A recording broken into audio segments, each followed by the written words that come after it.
Since Biomutant is coming out next month, I think it's the perfect time to talk about how ambitious this Mascot game is. What's up, I'm Cosmic, your friendly neighborhood gamer, and today we're going to be talking about Biomutant, the biggest traditional Mascot game yet. Let's go.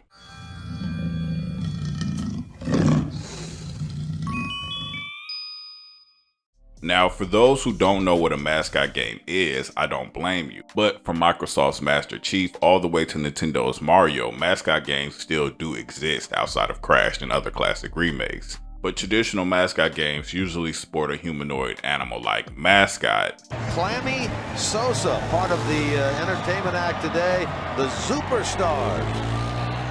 Directly out of Louisville, Kentucky. And yes, Mario is still considered a humanoid, despite not being animalistic. So, in this case, we're going to be talking about a new furry mascot, Biomutant. This will actually be the first Mascot game where you get to create your own version of the mascot, making the experience even more personal. And they went all out with the character creation in this game, with plenty of attributes players can choose between, from body shape, sex, length, thickness to fangs, and all will affect your statistics during gameplay. Players who like heavier characters will feel the weight of their avatar. For example, it will slow down your avatar, but the exchange is you will be able to deal and resist more damage. There are 6 tribes in this game that represent things like strength, vitality, charisma, and agility, and you will be mixing the DNA strands from these tribes to create your own unique character, giving us a more thoughtful and creative character creation than first thought.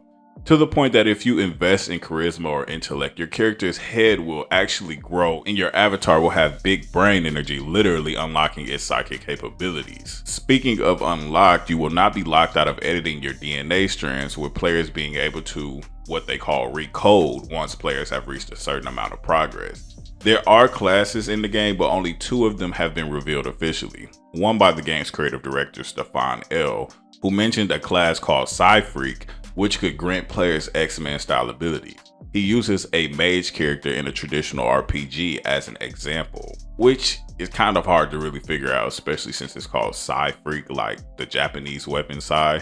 Maybe that's a typo, so we'll just have to see what he means by that.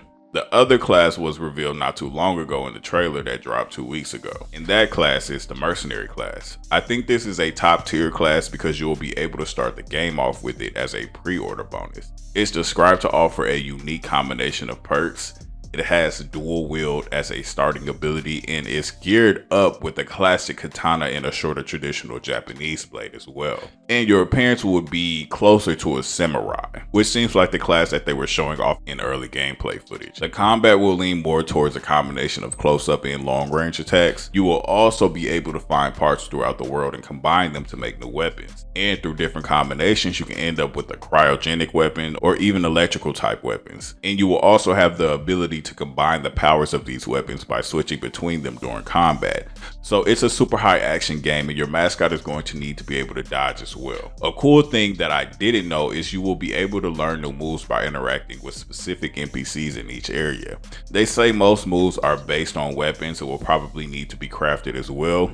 Even though there's a lot of guns and other weapons, combat is martial arts based, and they will allow the maximum amount of freedom when it comes to movement and agility while mixing shooting, melee, and powers from your mutations. They also say learning new Wong Fu combat forms through progression and learning from masters you meet will constantly add to your choices and make sure combat never gets old. I would go as far as to say the look of combat is very flashy. It has a lot of comic book inspired themes with flashing words and symbols popping up when characters are going blow for blow. But if you want to become stronger, you will need to focus on progression and exploration because that's your best chance to find new moves and assets. One report says exposure to biocontamination in the world will lead to physical mutations like mantis claws and barbed tails, while exposure to radioactivity found in bunkers from the old world will affect your mind and unlock psychic abilities like telekinesis, levitation, and more, which sounds pretty cool. I'll probably try out a lot of the psychic abilities first, and on my second playthrough, focus on getting mantis claws and barbed tails, if I can't get both, of course.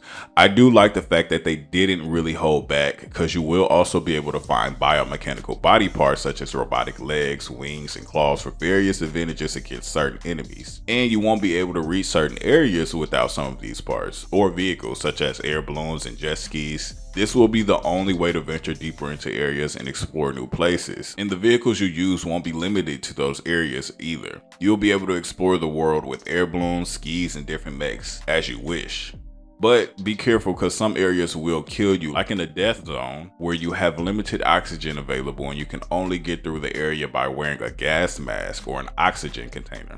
You will also have to be mindful of the environment with the dynamic weather system and day and night cycle, which will affect gameplay and enemy behavior. I don't know about you, but to me this sounds like the perfect multiplayer game. So I'm hoping they do open an online branch of the game so we can bring in our avatars and then do missions or with other players, or even battle each other in some PvP. But moving on to the story, they seem to have gone with a player choice just like in gameplay.